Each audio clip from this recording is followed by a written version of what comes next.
Satu, dua, tiga. Assalamualaikum warahmatullahi wabarakatuh. Alhamdulillah rabbil alamin wassalatu wassalamu ala asrofil anbiya'i wal mursalin sayyidina wa maulana Muhammadin wa ala alihi washabihi ajmain, amma ba'du. Alhamdulillah Bapak Ibu jamaah Mushola Al-Madinah rahimakumullah, kita berjumpa kembali pada kesempatan hari ini. Saya akan sampaikan atau bacakan kembali kisah-kisah supranatural 25 Rasul Allah. Kisah-kisah ini perlu saya sampaikan karena ini menjadikan suri teladan kita, di mana kehidupan kisah-kisah perjalanan dari para Rasul Allah ini patut kita teladani. Dalam kesempatan hari ini saya akan bacakan terkait Nabi Hud alaihissalam, dan perlu saya sampaikan bahwa ini dikarang oleh Ahmad Toifin dan Abdullah Muhajir yang diterbitkan oleh toko buku Tawali Demak. Baik Bapak Ibu sekalian jamaah rahimakumullah, kisah Nabi Hud alaihissalam. Kisah Nabi Hud alaihissalam ini dikenal pada zamannya adalah manusia super. Jadi bukan sekarang aja yang ada namanya Superman, tapi zaman dahulu kala juga sudah ada, dan ini terbukti di dalam kisah Nabi Hud alaihissalam. Adakah di dunia ini seorang Superman yang benar-benar nyata? Percayalah ya, dahulu kala juga sudah ada orang-orang super. Mereka adalah kaum keturunan Ad bin Aus. Bayangkan, kaum Ad ini mempunyai kekuatan fisik yang luar biasa. Tinggi badannya saja sudah 50 meter. Kepalanya saja sebesar kubah masjid. Jadi manusia besar sekali, raksasa ya kala itu. Dan asal tahu saja, bekas telapak kaki mereka bila membekas dalam tanah itu mampu menjadi tempat tidur 7 orang zaman sekarang. Berarti besar sekali. Allah bukan hanya memberi kelebihan kepada kaum Ad ini segi fisiknya saja.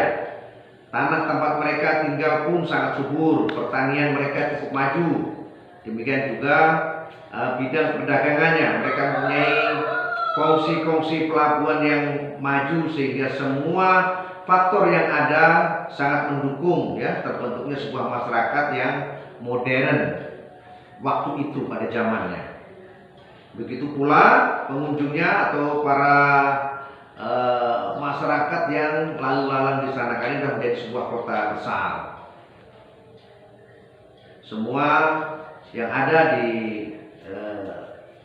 kehidupan Ad bin Aus ini, umat kaumnya ini adalah sangat maju dan ibaratnya ya katakanlah subur makmur lah, seperti itu. Keberhasilan mereka di bidang duniawi ternyata tidak diimbangi dengan bidang ukhrawi atau bersifat akhirat. Ketidaksempurnaan suatu kaum yang seperti itu ternyata memang banyak sekali. Materialisme menyingkirkan spiritualisme. Jadi kekayaan membuat orang silau sehingga mereka melupakan akan penciptanya kepada Allah SWT, atau ingat dia sayang dengan dunia, lupa dengan akhirat. Nah, seperti itu. Dalam keadaan kaum Ad seperti itulah Allah mengutus Nabi Hud untuk mengembalikan keseimbangan jasmani dan rohani mereka menuju kebahagiaan sejati, yaitu bahagia dunia akhirat. Mulailah Nabi Hud melaksanakan tugasnya. Beliau berdakwah kepada kaum Ad. Usaha demi usaha beliau melalui dakwahnya ternyata mendapat respon yang negatif, ya, negatif. Jadi mereka ini tidak respon, ya, tidak tertarik. Caci maki, ledekan dan hujatan, bahkan ya perlawanan fisik pun dialami oleh Nabi Hud ini. Nabi Hud dianggap gila dan membingungkan akal mereka karena beliau mengajak meninggalkan kemewahan duniawi menuju keindahan ukhrawi. Dan akhirnya tatkala saatnya tiba, mereka menyesal akan keingkaran mereka, tetapi mereka semua sudah terlambat. Azab Allah telah datang menyambut kematian mereka, memusnahkan harta benda mereka. Azab yang berupa angin puyuh yang memporak-porandakan kota metropolitan mereka kala itu.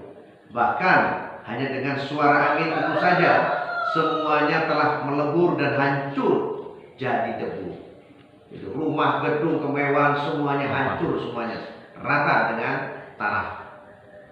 Hanya orang-orang yang beriman dari kaum Ad saja yang selamat karena telah mengungsi, ya, diajak mengungsi oleh Nabi Hud ini ke tanah haram Makkah dan menetap di sana hingga di sanalah kemudian Nabi Hud dimakamkan setelah wafat.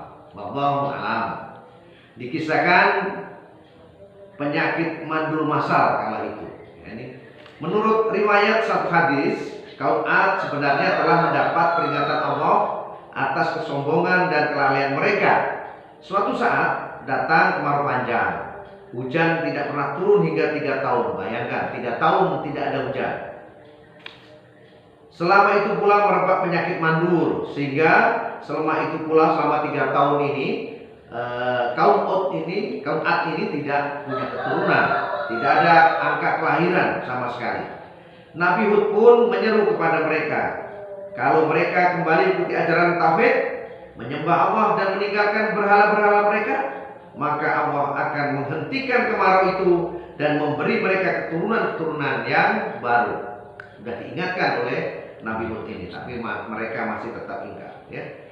Ya, inilah dasarnya mereka karena sudah merasa kaya, merasa nyaman, ya, kesombongan telah merasuki tubuh mereka sampai ke tulang sumsum ibaratnya. Ajakan Nabi Hud tidak pernah diindahkan, yang hingga akhirnya datanglah azab Allah yang sekaligus menuntaskan perjalanan sejarah mereka.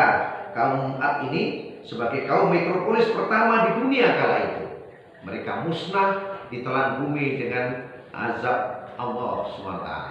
Demikianlah para jamaah yang dirahmati Allah, satu kisah saya sampaikan kepada kita semua terkait dengan kisah Nabi Hud alaihissalam. Mudah-mudahan kita jangan menjadi umat yang sombong, umat yang lupa akan syukur, umat yang lalai akan kewajiban kita, yakni senantiasa beribadah kepada Allah SWT. Terima kasih. Bila taufik wal hidayah. Wassalamualaikum warahmatullahi wabarakatuh. Assalamualaikum warahmatullahi wabarakatuh.